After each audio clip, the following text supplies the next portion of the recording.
अच्छी बात यह महिंद्रा का इंजन है, काफ़ी ट्राइड एंड टेस्टेड इंजन है और ग्राउंड क्लियरेंस बहुत मैटर करता है। इस गाड़ी का ग्राउंड क्लियरेंस अराउंड 210 से ऊपर है। The only downside of this car जो मुझे दिखाई देता है वो है 4x4 ना होना। इसमें कंफर्टेबली 3 लोग आ जाएंगे, ईजिली जाएगा। ये पूरा पुल आउट हो गया है, दिस पुल्स आउट। ओके भाई, तुम लोग पैसे कैसे कमाते हो? जब आप एक यूट्यूबर हो, आप व्लॉगिंग कर रहे हो, तो आप ना एसेंस ओवरलैंडिंग का मिस आउट कर जाते हो। गलत कह रहा हूँ सर?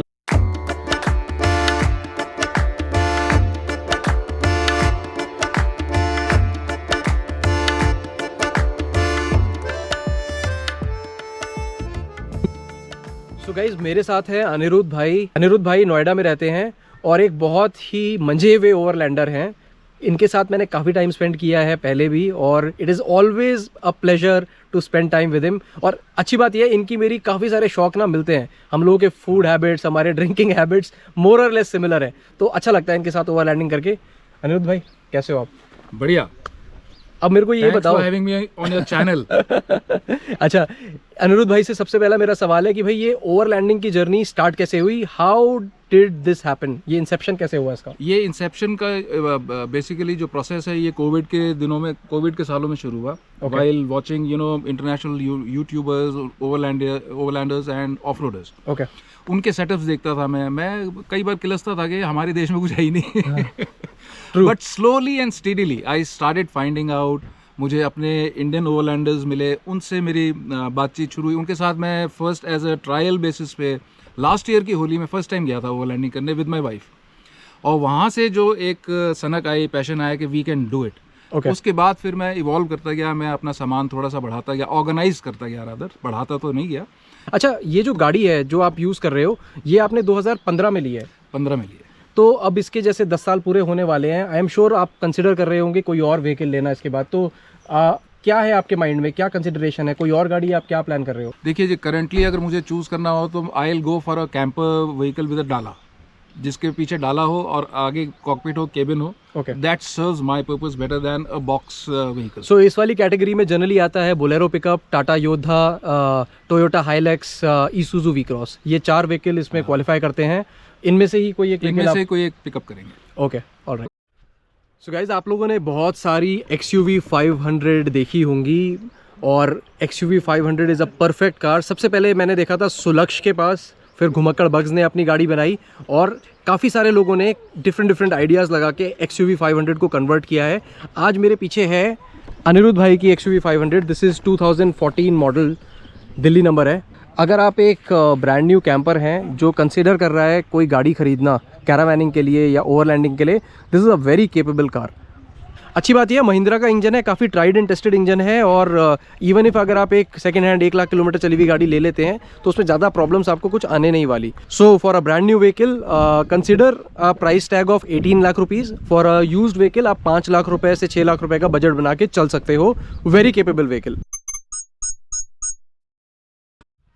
अगर हम ओवरलैंडिंग की बात करें तो सबसे इम्पॉर्टेंट फैक्टर होता है ग्राउंड क्लियरेंस, क्योंकि आप कुछ इस तरीके के टेरेन्स में ट्रैवल करते हो तो यहाँ पे ग्राउंड क्लियरेंस बहुत मैटर करता है। इस गाड़ी का ग्राउंड क्लियरेंस अराउंड 210 से ऊपर है, so which makes it perfect for overlanding. If you look at wheel size, ये 17 इंच के व्हील हैं, which makes it even more comfortable for you to travel in places like these. गाड़ी के अंदर चल के बैठते हैं और देखते हैं कि इसका कॉकपिट कैसा दिखाई देता है। एक्चुअली XUV 500 वो पहली गाड़ी है जिसने रेवोल्यूशनाइज किया था ब्यूटीफुल एस्थेटिक इंटीरियर्स को। इससे पहले जो भी गाड़ियाँ इंडिया में आती थी इस रेंज में, उनमें जनरली एस्थेटिक्स इतने अच्छे नहीं होते थे। So it's beautiful instrument cluster. Centre में इन्होंने एक स्क्रीन लगाई हुई है, काफ़ी बड़ी स्क्रीन है जिसमें रिवर्स व्यू भी दिखाई देता है और ये इंफोटेनमेंट का भी काम करता है। इसके अलावा कोई भी चेंज नहीं है यहाँ अंदर। और एक ये सेंटर कंसोल है, अगर आपको दिखाई दे रहा है, this is a manual variant by the way. एक ये सेंटर कंसोल है, साइड में एक छोटा सा इन्वर्टर लगा हुआ है, ये डीसी करंट को एसी करंट में कन्वर्ट कर देता है। इसकी लिंक आपको डिस्क्रिप्शन में मिल जाएगी। मेरा एक अमेजोन का शॉप पेज है, उसमें आपको इसकी लिंक मिल जाएगी। ये कंपनी है वेंट्रो। सो एक दो अच्छे ब्रांड्स आते हैं इंडिया में, ये अप्रोक्सीमेटली 200 वॉट तक का पावर प्रोड्यूस करते हैं and good for charging your laptop, cell phone और एनी डिवाइस जो एसी से चार्ज होता है basically. The only downside of this car जो मुझे दिखाई देता है वो है 4x4 ना होना। अगर ये 4x4 होती तो आई थिंक इससे ज़्यादा कंफर्टेबल और केपेबल गाड़ी शायद मार्केट में थी ही नहीं इस रेंज में। सोने की बात करते हैं तो इसमें एक ये हार्ड शेल वाला नोमैड एडवेंचर ओवरलैंड का एक रूफटॉप टेंट लगा हुआ है। ये काफ़ी मैसिव टेंट है, इसमें करीबन 2 से 3 लोग इजीली आ जाते हैं। एक ये कैनोपी है और एक ये पीछे कैनोपी दी गई है और इसके पीछे वाली जो विंडोज़ हैं ये मैश है ताकि इसमें मॉस्किटोज़ वगैरह ना आ सकें। So this is the tent from front. इस तरीके से इसकी एक सीढ़ी नीचे आ जाती है। ये जो टेंट है इसकी कॉस्ट अप्रॉक्सीमेटली 1.4 लाख रुपीज़ है जो अनिरुद्ध जी ने पे करी है। अभी मैं आपको चल के इसके अंदर की कंस्ट्रक्शन दिखाता हूँ और दिस इज़ क्वाइट ह्यूज, काफ़ी बड़ा स्पेस है। मैं टेंट के अंदर आ गया हूँ, सो काफ़ी मैसिव स्पेस मिल रहा है। इसमें कंफर्टेबली 3 लोग आ जाएंगे इजीली।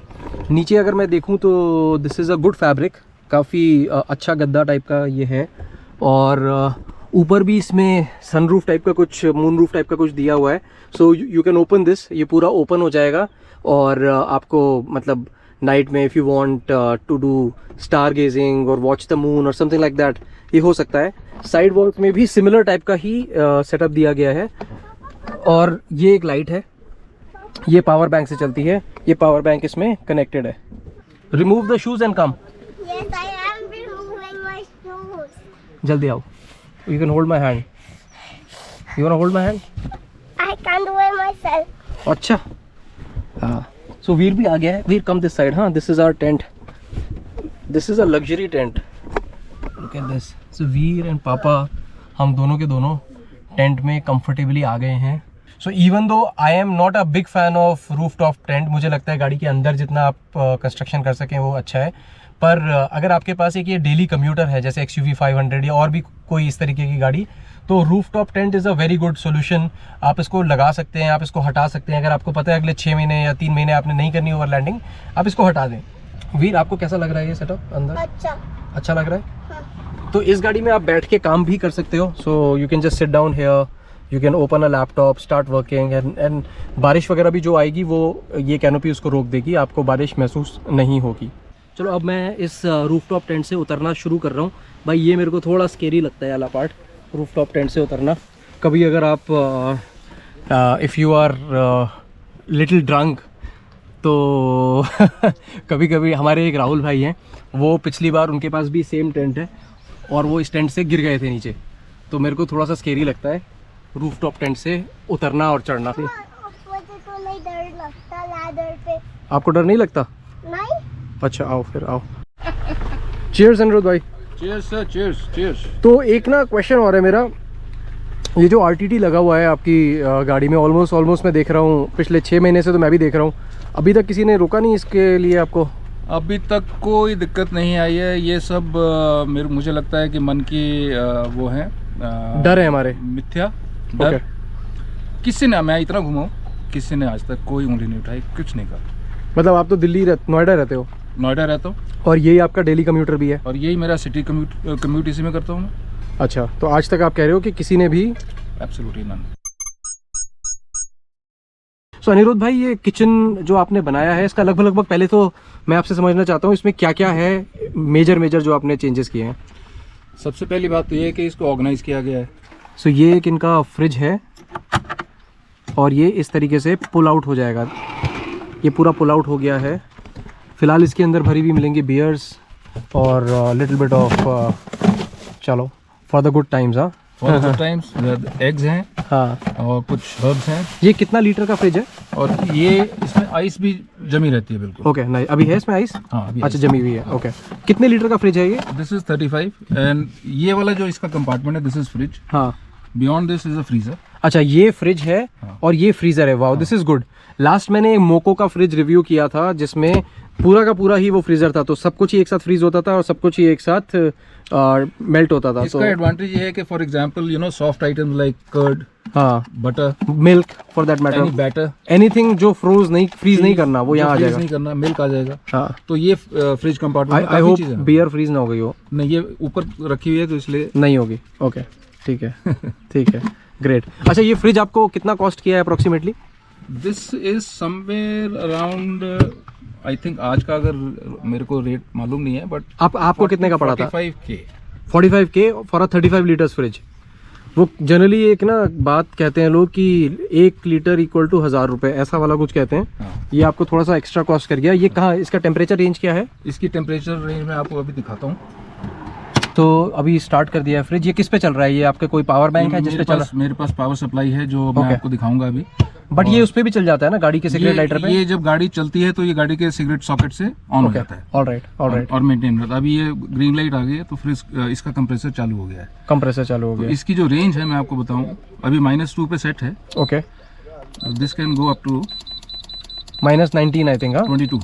-22। जनरली इसको -6 -7 पे लोग रखते हैं। नॉन वेज -4 तक तो रखना ही होता है। तो -4 तक it is a good range, it is a pretty good range. और वेंटिलेशन भी ठीक ठाक दिया गया है, विच मीन्स ये हीट नहीं होगा। और इन्होंने इसको एक पुल आउट सा बना दिया है इसके नीचे। एक बार ये इसको पुल करके दिखाओगे आप? तो ये पूरा इस तरीके से पुल आउट हो जाता है। अगर आपको कुछ भी एक्सेस करना है, निकालना है, ईजिली ये यहाँ से ओपन हो सकता है एंड देन ईजिली ये क्लोज होके हो गया क्लोज। हाँ, एक सेकेंड। राइट, ईजिली क्लोज होके now you can just put it back. और And यहाँ पे latch it. चिटकनी लगा दी है, तो चिटकनी से अब ये आगे मूव नहीं करेगा। तो मुझे एक बात बताओ, लोग कहते हैं कि भाई 35 लीटर में तो मेरा काम ही नहीं होगा, आपका क्या ओपिनियन है? 35 लीटर में जब से मैंने ये फ्रिज लिया है मैं इसको भर भर के चल रहा हूँ और हफ्ते 10 दिन की कैंपिंग के लिए सामान आ जाता है। अगर मैं इसमें कितनी बियर की बोतल आ जाती है जनरली? बॉटल्स तो नहीं, बॉटल नहीं, कैंस रख इसमें 6 से 8 कैंस आराम से आ जाते 6 से 8 कैन आ जाते हैं और उसके साथ नॉनवेज भी आ जाता हैं। है। उसके साथ नॉनवेज आ जाता है। ठीक है, तो I think it's pretty fair to say कि ये फ्रिज 2 से 3 लोगों के लिए सफिशिएंट है। अनिरुद्ध भाई, इसमें आप कुकिंग कैसे करते हो इस वाली गाड़ी में? तो on the move when I have to cook, हाँ। तो एक मैंने ये स्लाइडर डबल बर्नर लगा रखा है। This pools out. ओके, सो ये पूरा का पूरा एक स्लाइड आउट हो जाता है। और इसमें बर्नर है, इसमें मतलब आप 2 तरीके के व्यंजन एट ए टाइम बना सकते हो। आई थिंक ये सबसे बड़ा बेनिफिट है डबल बर्नर का, क्योंकि हम लोग जो इंडियंस हैं हमें आदत ही एटलीस्ट डबल बर्नर पे काम करने की है। 2 चीज़ें एक साथ चल रही है। तो सिंगल बर्नर लोग यूज़ तो कर लेते हैं, बट थोड़ा सा डिफिकल्ट होता है। आपको एक चीज़ ठंडी हो रही होती है, तब आपकी दूसरी चीज़ पक रही होती है। तो वो एक फैक्टर है। ये आपने आई थिंक सिंक बनाया है। हाँ, ये सिंक है, कोलैप्सिबल सिंक है। ओके, कोलैप्सिबल सिंक है। और प्लस यहाँ पे आई थिंक वाटर टैप आ जाता है। वाटर टैप आ जाएगा। ठीक है, ठीक है, this is a good storage. और इसका जो सिलेंडर है वो आपने आगे रखा हुआ है, राइट? ये पाइप गई है यहाँ से, ओके, और ये आगे तक है। ठीक है, ठीक है। तो ये वाला हिस्सा अनिरुद्ध भाई ने पैंट्री के लिए रखा है। The best part about this हिस्सा इज दिस, ये सॉरी बॉटल ओपनर है, लगा के आपने इसको ओपन कर दिया। दिस आपको मैंने 1 पॉइंट एक्स्ट्रा दे दिया इसी के लिए। चलो, ये भी चिटकनी से टाइट होता है। और इस तरीके से आपकी पूरी जिस तरीके की आपकी घर की ग्रोसरी वाली पेंट्री है, ये सारे मसाले आ गए, तेल आ गया, सब कुछ जैसे आपके घर में होता है एग्जैक्टली उसी तरीके से अनिरुद्ध भाई ने इसको बिल्ड किया है। और ये सब ऐसा ही रहता है, आप इसको डेली यूज भी जब करते हो गाड़ी को। मैं वापस घर पहुंच के भी ये एज इट इज रहेगा। सो अनिरुद्ध भाई, आपने मेरे को अपना फ्रिज दिखा दिया, आपने चूल्हा दिखा दिया, आपने मेरे को अपना पैंट्री दिखा दी। आप अपने बर्तन कहाँ रखते हो और किस तरीके के बर्तन कैरी कर रहे हो? मैंने विलफुली ये डिसाइड किया था कि 10 इंच से ज़्यादा का कोई बर्तन मुझे कैंपिंग में तो चाहिए नहीं। ठीक है, कोई हमने भंडारा करना नहीं है, राइट। 1, 2 या 3 लोगों के लिए खाना अगर पकेगा तो 10 इंच का जो डाया वाला जो बर्तन है, मोर देन इनफ, इट सफाइसेस। तो कहाँ रखे हैं वो आपने? तो वो उसकी स्टोरेज मैंने अकॉर्डिंगली यहाँ बनाई है। अच्छा, ये देखिए, अब ये आगे मेरे पास एक पोर्टेबल बाल्टी भी आ गई। ठीक है, इसमें आ गए ग्रोसरी के आइटम्स, ये जैसे बेसन पड़ा है, ये पैन आ गया जी, ये this is a grill pan. ये ग्रिल पैन, ये वही ग्रिल पैन है जो foldable है। मेरे पास भी है, आप लोगों ने देखा होगा। So we both share similar pan. This is another ढक्कन। ओके, अच्छा, ये चॉपिंग करने के लिए चॉपिंग बोर्ड हो गया, प्लेट्स हो गई, ग्रोसरी आइटम्स हो गए, एडिशनल ग्रोसरी, एडिशनल यूटेंसिल्स, ठीक है, everything comes. This is only storage. This is only storage. और इसके ऊपर वाले में क्या है? और इसके ऊपर जो है टिडबिट्स हैं, टिडबिट्स हैं। ओके, छोटा पैन आ गया। पैन तो आपके पास बहुत सारे हैं। पॉट्स एंड पैन्स आपके पास बहुत सारे आ गए, नमकीन हो गई, ये बिस्किट हो मसाले गए, कुछ एक्स्ट्रा आ गए। इस गैस स्टड को बहुत अच्छे से यूटिलाइज किया है। ये आपका एक कपड़ा लटकाने वाला, पोना लटकाने वाला किचन पोना है। Plus I have this additional जो मैं किचन टॉवल यहाँ लगा देता हूँ। This is also very intelligent. आपने बंजी कॉर्ड को यूज करके एक पूरा का पूरा अपना टिश्यू पेपर का स्टैंड बना लिया है। और ये एरिया, अच्छा दिस इज, ये हम लोगों ने सुबह देखा था, दिस इज ये गैस के ऊपर लग जाता है। This is very useful item. Open area में जब हम कैंपिंग करते हैं तो फ्लेम स्टेबल नहीं होती, हवा बहुत चलती है। राइट, स्पेशली आप हिल्स में अगर हो तो। हिल्स में हो तो उसके लिए फिर मैंने ये कॉलर लिया है। ये कॉलर लग जाता है, आपकी फ्लेम स्टेबल है। ठीक है। अगर तब भी स्टेबल ना हो तो I have another input which I can put है, और ये इसको मैं फ्लेम शील्ड कहता हूँ। This is made of stainless steel. Oh very nice, very nice. So एक तरफ से तो आप खड़े हैं तो आपको वहां से हवा की दिक्कत नहीं है, प्लस कॉलर लगा हुआ है। प्लस कॉलर लगा हुआ है, प्लस अब ये साइड से भी आपकी विंड को प्रोटेक्ट कर देगा। अच्छा, मैं एक आपसे एक ओवरऑल एक कॉस्ट पूछूं, एक्सेप्ट फ्रिज का आपने मुझे बता दिया अराउंड 40-45 हज़ार का आपने लिया है। इसके अलावा जो मैं सिर्फ किचन की कंस्ट्रक्शन की बात करूं, including the gas burner and cylinder and everything, तो आपने कितना खर्चा किया होगा इसमें? Somewhere around north of 40,000। So between 40 to 50,000 का किचन हो गया। इसके बाद जो ये फ्रिज है आपका अराउंड 40 से 50,000 के बीच का फ्रिज हो गया। और अब आगे की तरफ बढ़ते हैं। सो पानी के लिए अनिरुद्ध भाई यूज़ कर रहे हैं ये 20 लीटर का जो बॉटल मिलती है मार्केट से। इसके ऊपर एक ये डिस्पेंसर लगा दिया है। ये महंगा वाला डिस्पेंसर है, करीबन 1200 से 1400 रुपये के आसपास आता है, बट इसकी बैटरी लाइफ काफ़ी अच्छी है। बर्तन धुलने के लिए ये एक बकेट आती है, ये करीबन 2400-2500 रुपये की आती थी, अभी ये शायद 3000 के आसपास हो गई है। चाइनीज़ आइटम है। इसकी लिंक भी आपको मेरे शॉप में मिल जाएगी, जिसका डिस्क्रिप्शन में मैंने लिंक छोड़ा है। तो इसके अंदर क्या है, ये 12 वोल्ट डीसी से चलता है, कार सिगरेट लाइटर से चल जाता है, और इससे आप बर्तन भी धुल सकते हो, इससे आप गाड़ी भी धुल सकते हो, तो ये मल्टीपर्पज़ है। अच्छा, दिस इज़ दैट बैटरी, ये जो सुलक्ष वाली बैटरी है ना ये, हाँ, तो ये अप्रॉक्सीमेटली कितने दिन आपको लास्ट कर जाती है? ये लास्ट टाइम मैंने इसको गर्मियों में ट्राई किया था तो नॉन स्टॉप मेरा फ्रिज चला है 52 आवर्स। 52 आवर्स। ये इसकी कॉस्ट क्या थी जब आपने इसको लिया था? इसकी कॉस्ट थी तब मेरे ख्याल से रफली 35,000 के आसपास इसकी कॉस्ट थी। और इसका एडवांटेज ये है कि ये सोलर पैनल से रिचार्ज हो जाता है। ये सोलर, ओके। और इनके पास सोलर पैनल भी रखे हैं। आज धूप नहीं है तो हम लोगों ने सोलर पैनल नहीं खोले, अदरवाइज हम सोलर पैनल खोल के इसको रिप्लेनिश कर लेते हैं। अच्छा, इस वाली बैटरी का एक छोटा सा फ्लॉ ये है कि ये गाड़ी के सिगरेट लाइटर से चार्ज नहीं होती, और इसको पूरी बैटरी को चार्ज करने के लिए आपको एसी आउटलेट देना पड़ता है, एसी पावर देनी पड़ती है ओवरनाइट। तो बेसिकली इसको आपको लगा के आप छोड़ दो, अगले दिन आपने निकलना है तो आप इसको लेके चलो। अब अगर हम नहाने धोने सुसु पॉटी की बात करें तो नहाने के लिए इसमें आपके पास कोई सेटअप नहीं है फिलहाल, राइट? सेटअप है मेरे पास, शावर टेंट है। शावर टेंट आप यूज़ करते हो। This is the solar panel, right? This is the solar panel. ये कितने वॉट के हैं? ये 200 वाट का है। 200 वॉट सोलर पैनल। और ये है मेरा, ये आपका शावर टेंट है, बट आप इसको जनरली यूज़ करते हो वैसे? बिल्कुल करता हूँ। अच्छा, बिल्कुल करता हूँ। और कमोड के लिए आपके पास क्या मेरे है? पास एक ट्राइपॉड है, ट्राइपॉड, विच इज फोल्डेबल, जिसमें आप पॉलीथिन लगाते हो बेसिकली, वो वाला? हाँ। ओके। तो इसमें डिस्पोजेबल बैग लग जाता है। Okay. And then we dig a pit. Okay. और पिट इसकी क्या कॉस्ट है? Around 2.5K something. 2-2,500 रुपये की रेंज में। Very cheap, very cheap. और ये सोलर पैनल की क्या कॉस्ट है लगभग? ये है 15 से 18 के बीच का। 15 से 18,000 के बीच का। सो अनिरुद्ध भाई, मुझे एक बात बताओ, जब आप इस गाड़ी को चलाते हो तो आपको रियर व्यू की प्रॉब्लम नहीं होती जो इतना ऊपर तक कंस्ट्रक्शन हो गया है? नहीं, क्योंकि ये जो किचनेट है, ये इस जो रियर व्यू विंडशील्ड है, उसके नीचे है। उसके नीचे तो इन्होंने इंटेलिजेंटली इसको बिल्ड किया है। इनका जो रियर व्यू है वो ऑब्स्ट्रक्ट नहीं होता, और जो फ्रंट में कैमरा लगा हुआ है वो भी पीछे का व्यू देता है, प्लस जब आप ड्राइव कर रहे हो तो आपको पीछे का व्यू पूरा दिखता है। अब बात करते हैं इसकी ओवरऑल कॉस्ट की। अगर किसी भाई को ओवरलैंडिंग स्टार्ट करनी है और वो सोचे कि मुझे XUV 500 एक ऑप्शन है, तो आई थिंक 6 लाख रुपए के आसपास 5-6 साल चली हुई गाड़ी मिल जानी चाहिए आराम से मिल जाएगी। ठीक है। नंबर 2, अगर इसमें हम कंस्ट्रक्शन की बात करें तो 40,000 रुपये के आसपास का हुआ अपना किचन। 40,000 रुपये की रेंज में आपका आ गया फ्रिज इज ऑप्शनल अगर आपने रखना है। अगर आप वेजिटेरियन हो तो मैं सजेस्ट करूंगा कि कुछ टाइम अवॉइड करो, चिलर लेके चलो। हाँ, कूल बॉक्स रख सकते हो। हाँ, तो अगर आपको लेना है तो इस वाली गाड़ी में है तो मैं बात करूंगा 80,000 रुपये ये हुआ टोटल। इसके बाद ऐड करते हैं इसमें रूफटॉप टेंट स्टार्ट हो जाता है 50,000 रुपये से और गोज अप टू 2 लाख रुपये। इनके वाले की जो कॉस्ट है वो करीबन 1,40,000 रुपये है, तो 1,40 प्लस 80 ये होता है 2,20,000 रुपये। इसके अलावा इनके पास एक पावर सोर्स है, पावर बैंक है, जो अप्रोक्सीमेटली 40,000 रुपये आपने बताया ना, तो कितना हुआ था? 220, 260, तो 260 इन्होंने लगभग ऊपर से लगाया, और छोटा मोटा 10-15-20,000 रुपये का सामान और होगा, तो लगभग 3 लाख रुपये के अंडर इसका कंस्ट्रक्शन कॉस्ट है। और इसके ऊपर इसका व्हीकल कॉस्ट। तो अगर आप एक न्यूबी हैं, एक एमेच्योर हैं जिसको देखना है कि ये मैं कर सकता हूँ या नहीं कर सकता, आप स्टार्ट करें एक रूफ टॉप टेंट के साथ जिसकी कॉस्ट होगी 50,000 रुपये से लेके 1.5-2 लाख रुपए। उसके अलावा आप अपने लिए एक छोटा सा किचन बिल्ड करें और ईजिली आप इस गाड़ी में अपना एक अच्छा खासा सेटअप बना सकते हैं।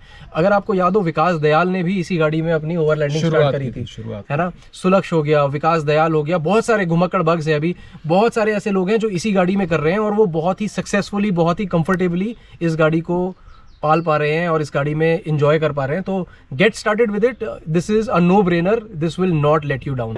अच्छा अनिरुद्ध भाई, मेरे बहुत सारे व्यूअर्स का ना एक कॉमन क्वेश्चन होता है, भाई तुम लोग पैसे कैसे कमाते हो? पूरा टाइम तो तुम ओवरलैंडिंग कर रहे होते हो, पैसे कैसे कमाते हो? अनिरुद्ध भाई से पूछ लेते हैं कि भाई आप how do you manage your finances? That's a close secret. ये बताते नहीं है, मैंने देखा ओवरलैंडर्स ना अपने सीक्रेट। तो is it safe to assume कि भाई you have a source of income which is not overlanding? I do. No, Okay. it's not overlanding. Absolutely not. I have something as a setup which is going for me. Work from home, online मेरा काम है, उसमें से मेरा source है income का, not from overlanding. So guys, overlanding is simply for enjoyment and to go be with nature. प्रकृति के बीच टाइम स्पेंड करना ही ओवरलैंडिंग है। सो गाइज, बहुत सारे लोगों के क्वेश्चन होते हैं कि भाई इस लाइफस्टाइल को आप कैसे सपोर्ट करते हो। अभी तक मैं मेजॉरिटी जिन से मिला हूँ, almost all of them except few, कुछ लोगों को छोड़ के almost everybody has a source of income. या तो वो कोई जॉब करते हैं या उनका कोई बिजनेस है या उनकी रेंटल इनकम्स है। Guys, do not let go of your primary income. अगर आपको लग रहा है एक यूट्यूब चैनल बनाने के बाद आप पैसे कमाने लगोगे जैसे विकास दयाल कमा रहा है या बाकी लोग कमा रहे हैं, तो बहुत ही एक छोटा परसेंटेज होता है लोगों का जो पैसे कमाते हैं। Do not let go of your primary income, ठीक है, चाहे वो कम है ज़्यादा है, उसको रखो, उसके साइड बाय साइड अपना ओवरलैंडिंग स्टार्ट करो। एंड ओवरलैंडिंग और यूट्यूब का career, these are two separate things guys. हुआ क्या है कि इंडिया में ओवरलैंडिंग जैसे जैसे उठा है वैसे वैसे हमारे ओवरलैंडर्स जो यूट्यूबर्स हैं वो भी उठे हैं। तो अब काफ़ी सारे लोगों को ऐसा लगता है कि अगर मैं ओवरलैंडर बन गया हूँ तो मुझे भी यूट्यूब में अपना एक चैनल बनाना है और डालना है। वो नेसेसरी नहीं है।